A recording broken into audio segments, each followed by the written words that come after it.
Donc la première fois c'était au mois de juillet, donc il a apparu dans mon bureau, il a dit écoute, moi je veux bien faire de la recherche, je suis en thèse et j'aimerais faire de la recherche pour le développement en Afrique. Oui, tu veux faire? Oui, tu fais tes équations.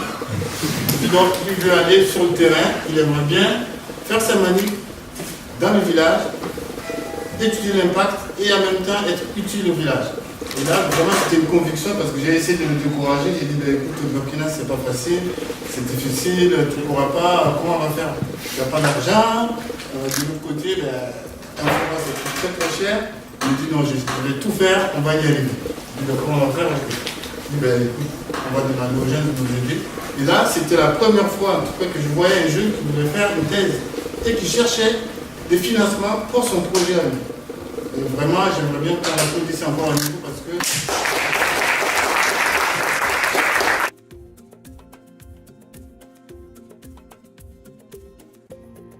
Moi, ce que j'aimerais faire, c'est vraiment vous parler en tant qu'étudiant ce que moi j'ai vécu sur place, pour faire peut-être un peu vivre le quotidien qu'on a dans ces villages-là, vous faire naître peut-être quelques idées de projets.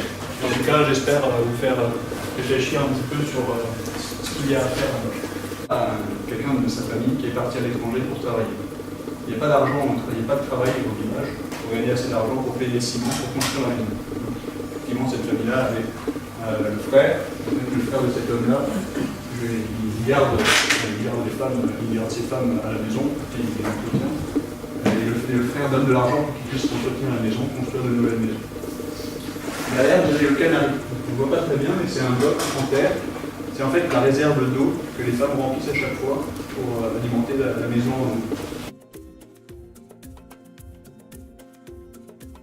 Le but du projet, c'est de créer un système réaliste qui est abordable, fiable et si simple que n'importe qui peut le maintenir tant que possible. Alors, j'ai conçu un système nouveau proposé par Design Monde qui est par le dépendance sur un seul panneau solaire. Ces deux designers peuvent partager la puissance du panneau solaire. Et donc,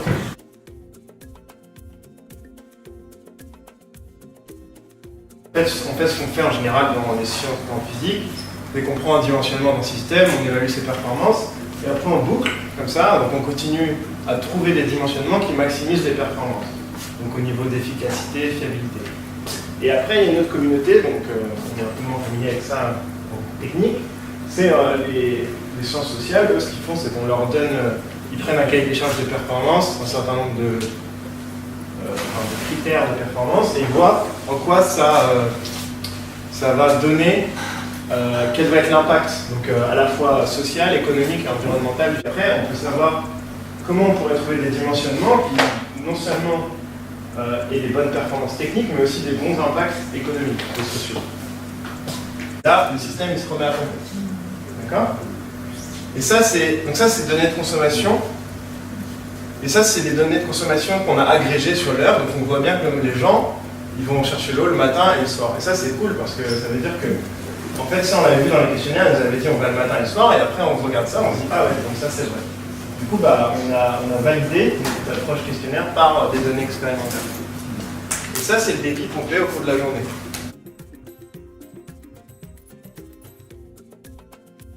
Nous allons présenter ici un des résultats. C'est le module que nous avons nommé D.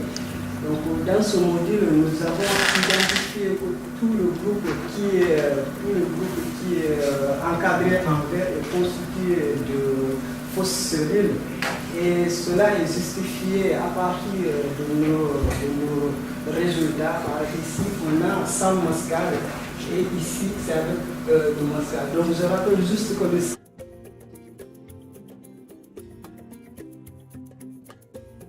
et de dire, bon, bah, dans ce village-là, il y a si on le met là, il y a tant de personnes qui vont l'utiliser, ça va être celle-là.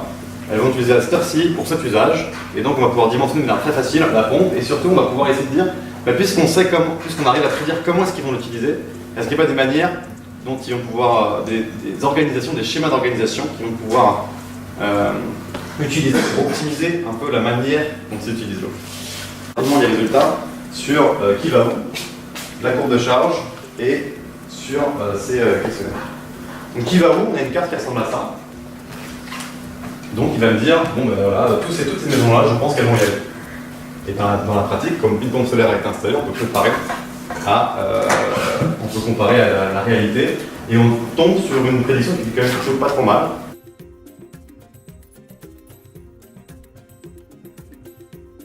Donc, dans un premier temps, si on se place dans le cas d'une communauté pour laquelle une pompe à main suffit, c'est-à-dire une communauté relativement petite, les résultats montrent qu'effectivement une pompe solaire sera beaucoup plus coûteuse qu'une pompe à main. Et donc, ce qu'on peut en déduire, c'est que pour les communautés avec un besoin en eau relativement faible, une pompe à main doit être choisie si on considère seulement les facteurs économiques. Alors, qu'est-ce que nous faisons? Nous sommes dans 3 secteurs d'activité, principalement: l'éducation, la santé et la sécurité alimentaire. Où nous sommes, je peux dire qu'on est au Burkina, de façon générale, mais on a une zone prioritaire d'intervention.